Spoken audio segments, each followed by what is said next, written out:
Hi friends, నేను మీ నెల్లూరు అమ్మాయిని. అయితే మా చిన్నప్పుడు మా నాన్న కథలుంటాయి గదా!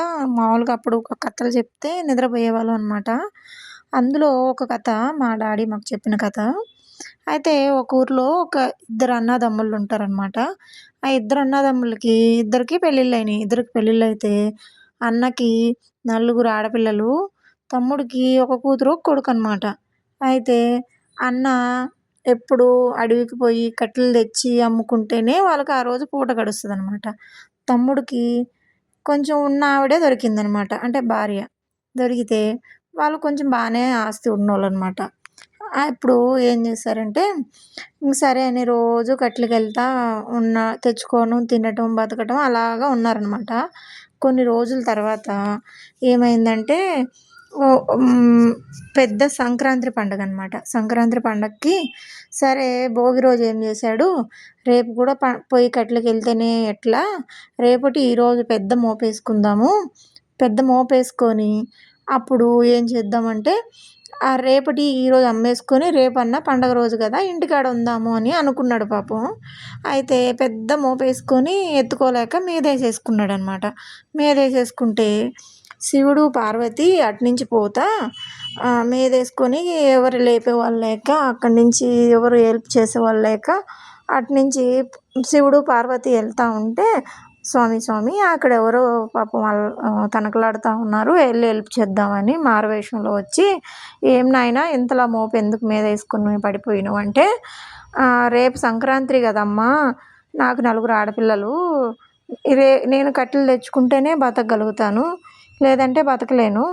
అందుకని రేపు కూడా పండగ పూట కూడా పనికెందుకు అని నేను రేపటివి కూడా ఈరోజు వేసుకున్నాను కట్టెల మోపు. అందుకే అది ఎత్తుకోలేక మీదేసుకున్నానమ్మా అని అన్నట. అయితే నువ్వు సరే నీకొక వరం ఇస్తాను అని అని అడిగిండంట. అడిగితే 3 కొబ్బరికాయలు ఇచ్చారనమాట. నువ్వు ఒక్కొక్క కొబ్బరికాయ కొట్టుకుంటా నీ కోరిక అనుకో తీరుద్ది అని చెప్పి అమ్మవారు చెప్పిందనమాట, పార్వతీ తల్లి.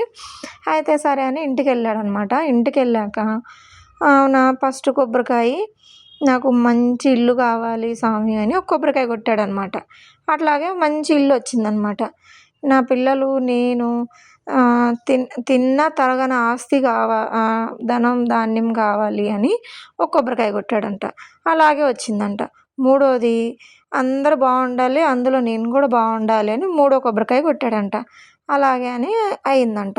అయ్యాక తమ్ముడేం చేశాడు, ఓ ఓ తమ్ముడు భార్య, ఏమండి మీ అన్న పొద్దున కల్లా ఇంత పెద్ద ఆస్తిపరుడైపోయాడు, వెళ్ళి గబగబా వెళ్ళి అసలు ఏం జరిగిందో కనుక్కోండి, మనం కూడా రాత్రికి మీ అన్న పెద్ద కోటీశ్వరుడు అయిపోయాడు, ఏం జరిగిందో వెళ్ళండి వెళ్ళండి వెళ్ళండి అని పంపించిందనమాట తమ్ముడు భార్య.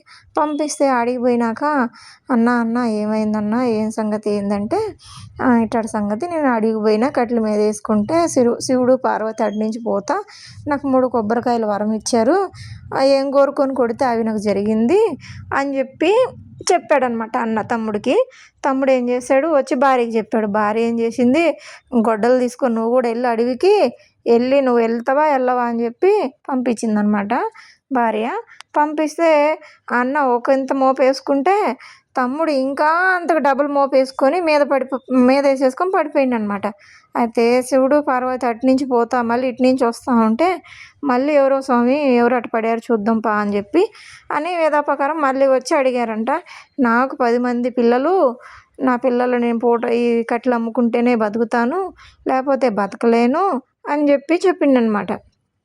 చెప్తే సరే అని మళ్ళీ వరం ఇచ్చి 3 కొబ్బరికాయలు ఇచ్చాడనమాట పార్వతీ తల్లి. 3 కొబ్బరికాయలు ఇస్తే అవి తీసుకొని ఇంటికి వచ్చారనమాట. ఇంటికి వచ్చి నా సేమ్ ఏం మొక్కుంటారండి, మీ భార్యతోటి ఇంట్లో వాళ్ళతో ఎవరితో మాట్లాడకుండా కొబ్బరికాయ కొట్టాలి అని చెప్పారనమాట.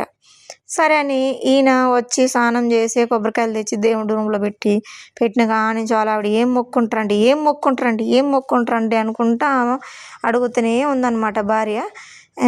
ఏం మొక్కుంటాను, ఏం లేదని మొక్కుంటానని చెప్పని ఒక కొబ్బరికాయ కొట్టాడంట. మొత్తం ఏం లేకుండా పోయిందంట ఆస్తిపాస్తులన్నీ. అవునా నా ఆస్తి నాకు రావాలి స్వామి అని మళ్ళీ ఒక కొబ్బరికాయ కొట్టిండంట. ఆయన ఆస్తి ఆయన వచ్చిందంట. మళ్ళీ అసే పో అనే నెలకి వాళ్ళ ఆవిడ కుక్క అయిందంట మూడో కొబ్బరికాయ కొట్టేళ్ళకి. అందుకనే ఫ్రెండ్స్ ఎప్పుడైనా సరే ఎప్పుడు కూడా అతి ఆశ అన్నది మంచిది కాదు అన్నదానికి ఇదొక ఎగ్జాంపుల్.